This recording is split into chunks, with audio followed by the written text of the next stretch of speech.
26ویں آئینی ترمیم کے وقت کافی بحث مباحثے کے بعد اس ایوان میں موجود جو دو بڑی پولیٹیکل پارٹیز ہیں انہوں نے چارٹر آف ڈیموکریسی میں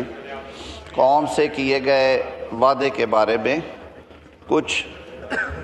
ایڈجسٹمنٹس کی، جس میں سے ایک بنیادی نقطہ تھا آئینی عدالت کے قیام کا۔ اس وقت خیال یہ تھا کہ ترمیم جو ہے وہ مشاورت سے ہی ہونی چاہیے، اور ہمیشہ آئین میں ترمیم جو ہے وہ لارجر کنسنسس ڈیولپ کر کے کی جاتی ہے۔ ہمارے اپوزیشن کے بیٹھے ہوئے دوستوں کو بھی جمعیت علماء اسلام کے سربراہ مولانا فضل الرحمان صاحب نے آن بورڈ رکھا، اور آپ سب کے علم میں ہے کہ ان کے کہنے پہ ہم نے آئینی عدالت کے قیام کی بجائے آئینی بینچز کے قیام پہ اتفاق کیا، اور پھر وہ ترمیم پاس ہوئی۔ اس کے علاوہ کچھ اور ترامیم بھی تھی اسی میں، جس میں جوڈیشل کمیشن کی جو حیت تھی اسے تبدیل کیا گیا، اور جو پارلیمان کا شروع سے یہ فیصلہ تھا کہ جو ججز اپوائنٹمنٹ ہے وہ دنیا بھر میں ایک لارجر کولیجیم کرتا ہے، جس میں جوڈیشری کے لوگ بھی ہوتے ہیں، ایگزیکٹو بھی ہوتی ہے، اور لیجسلیچر بھی ہونی چاہیے۔ یہی 18ویں ترمیم کا اصل مفہوم اور مقصد تھا۔ بہرکیف اسے ہم نے 19ویں ترمیم کے ذریعے کچھ وجوہات کی بنا پہ تبدیل کر دیا، اور پارلیمانی کمیٹی کو ہم نے انٹروڈیوس کروا دیا۔ پھر اس پارلیمانی کمیٹی میں 4 اپوزیشن اور 4 حکومتی اراکین بیٹھتے تھے۔ آپ نے دیکھا تاریخ میں کیا کیا ہوتا رہا کہ جب 8 کے 8 اراکین نے بھی کسی فیصلے کو مسترد یا تبدیل کیا جوڈیشل کمیشن کے، تو اس کو بھی ہوا میں اڑا دیا گیا۔ ایک سنگل جج صاحب ہائی کورٹ میں بیٹھ کے اس فیصلے کو، پارلیمان کے متفقہ فیصلے کو، وہ تبدیل کرتے رہے۔ بہرکیف یہ ترمیم پاس ہوئی۔ بینچز پہ پھر یہاں سے اعتراض آئے اور جگہوں سے آئے کہ جی آپ نے جو عدالت کے اندر ایک ایسی عدالت بنا دی ہے، یہ نظام چلتا نظر نہیں آتا۔ کچھ معاملات تھے بھی سر کہ کئی دفعہ ایسے سینسٹیو آئینی معاملات آئے جو آگے بھی آتے رہیں گے کہ جو کوالٹی ٹائم تھا عدالت کا، وہ 5 یا 6% آئینی مقدمات عدالتی ٹائم اگر گنے تو 30 سے 40% لے گئے۔ دوبارہ بیٹھے سارے، اور یہ طے کیا گیا کہ جو لانگ سٹینڈنگ ایک ایشو ہے جو کہ 18ویں ترمیم میں بھی حل نہیں تھا ہو سکا، ایک انڈیپینڈنٹ آئینی عدالت کے قیام کا الگ سے،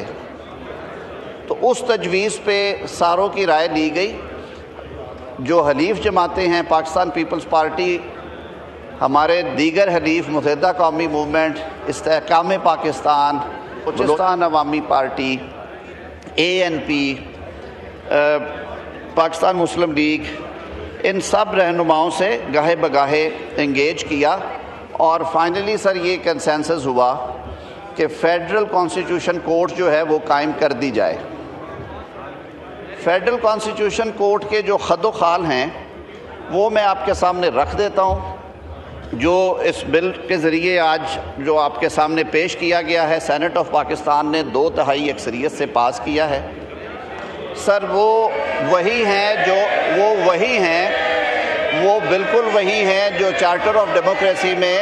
طے کیا گیا تھا، یعنی کہ ہم ایک فیڈریشن میں رہتے ہیں، فیڈریٹنگ یونٹس کی وہاں پہ نمائندگی ہوگی، برابر نمائندگی، اور جو دارالخلافہ ہے اسلام آباد ہائی کورٹ، وہ بھی ایک آئینی عدالت ہے، اس کو بھی نمائندگی دی گئی ہے۔ اس میں ایک تاثر یہ دیا گیا کہ شاید 184(3) کو، جو کہ اوریجنل جورسڈکشن ہے آئین کے تحت سپریم کورٹ کے، ختم کر دیا گیا ہے۔ ختم نہیں کیا گیا، اس کو اسی صورت میں وفاقی آئینی عدالت کو سونپا گیا ہے، اور وہ جو پروویژن تھی اس کی پیرامیٹیریا پروویژن جو ہے وہ انٹروڈیوس کروائی گئی ہے آرٹیکل 175B کے بعد، جو اس کی جورسڈکشن کے ہیں۔ ایک تبدیلی ضرور کی گئی ہے جو کہ سینٹ آف پاکستان نے بل پاس کیا، اور کمیٹی میں دونوں ایوانوں کی جوائنٹ کمیٹی سر اس کو دیکھتی رہی۔ ہماری خواہش تھی کہ ہمارے اپوزیشن کے دوست بھی اس میں بیٹھتے۔ یہ ایک ان کی آئینی ذمہ داری تھی۔ بہرکیف انہوں نے باوجود اپنے ان کی پرائرٹیز کے یہ مناسب نہیں سمجھا کہ اس انتہائی حساس اور اہم معاملے میں وہ اپنی آراء سے ہمیں نوازیں۔ جمعیت علماء اسلام کی طرف سے سینیٹر کامران مرتضیٰ صاحب اور محترمہ عالیہ کامران صاحبہ نے شرکت کی، لیکن پارٹی ڈیسیژن کی وجہ سے انہوں نے بھی بعد میں شریک ہونے سے معذرت کی۔ جن سیاسی جماعتوں نے پارلیمانی جماعتوں میں دونوں ایوانوں سے اس میں شمولیت اختیار کی، ان کے میں نام لے چکا ہوں، تو 184 کو جب ڈسکس کیا تو سر بازی کے تاریخ کے جھروکوں میں گئے۔ ایک اختیار جو کہ دنیا کی بہت ساری جورسڈکشنز میں نہیں ہے، اس پہ بحث و مباحثہ کیا گیا، جسے ہم سو موٹو کہتے ہیں، اور جسے سن کے اچھے خاصے لوگ جو ہیں ان کے پسینے جاری ہو جاتے ہیں کہ وہ ایک ایسا افرید کے طور پہ ہمارے عدالتی نظام میں آیا کہ اس سو موٹو کی نظر کبھی کوئی وزیر اعظم ہو گیا، کبھی کوئی سرکاری ملازم ہو گیا، کبھی کوئی اداکار یا اداکارہ ہو گئے، اور کبھی ملک کی یا معاشی نظام ہی بٹھا دیا اس سو موٹو نے۔ کس کس کا ذکر کریں؟ سٹیل مل سے شروع کریں، ریکو ڈیک کے 9 ارب ڈالر کے جرمانے سے شروع کریں جناب اسپیکر، ہسپتالوں کے دورے چیف جسٹس صاحب کرتے تھے اس سے شروع کریں، وہ جو انہوں نے ڈیم بنانے تھے اس کی طرف جائیں، یا منتخب وزیر اعظم کو گھر بھیجنے سے شروع کریں یوسف رضا گیلانی صاحب کو، پھر ایک اور منتخب وزیر اعظم کو گھر بھیجنے کا ایک منصوبہ ہوا، اسی سو موٹو کی نظر ہو گیا 184 میں، وہ درخواست بھی تھی خیر اس میں میاں محمد نواز شریف صاحب کو۔ ہم نے یہ بھی دیکھا کہ سامان سے کوئی چیز نکل آئی ہے جو کہ کسٹم ایکٹ کے تحت ممنوع ہے اور اس کا جرمانہ ہے،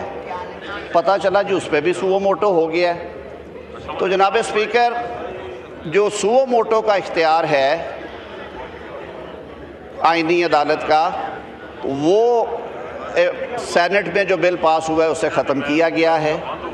اپروپریٹ اپلیکیشن کے اوپر درخواست آئے، کورٹ سیٹسفائی کرے کہ یہ جو کرائیٹیریا ہے 184(3) میں، کہ یعنی کہ انفورسمنٹ آف فنڈامنٹل رائٹس بھی ہو مسئلہ سامنے آپ کے، اور اس کے ساتھ ساتھ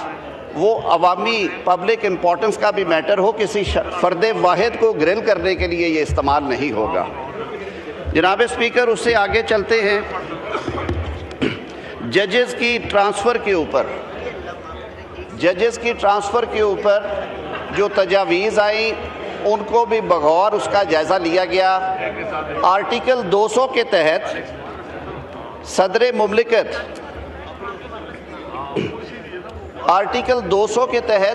مملکت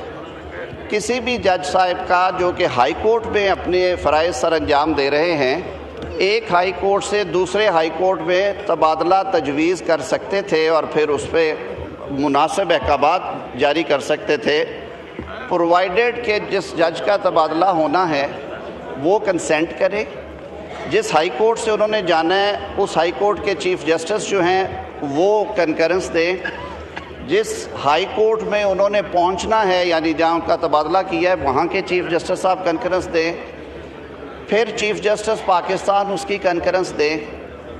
اور اس کے بعد وزیر اعظم کی ایڈوائس پہ اس پہ عمل درآمد ہو جاتا تھا۔ ماضی میں سر آرٹیکل 200 کے تحت تبادلے ہوئے، وہ چیلنج بھی ہوئے، کورٹ کے سامنے گئے، اس میں یہ بھی دیکھا گیا کہ آیا یہ آئینی فریم ورک میں ہوئے، اور ساتھ اس میں سینیورٹی کا بھی ایشو آیا۔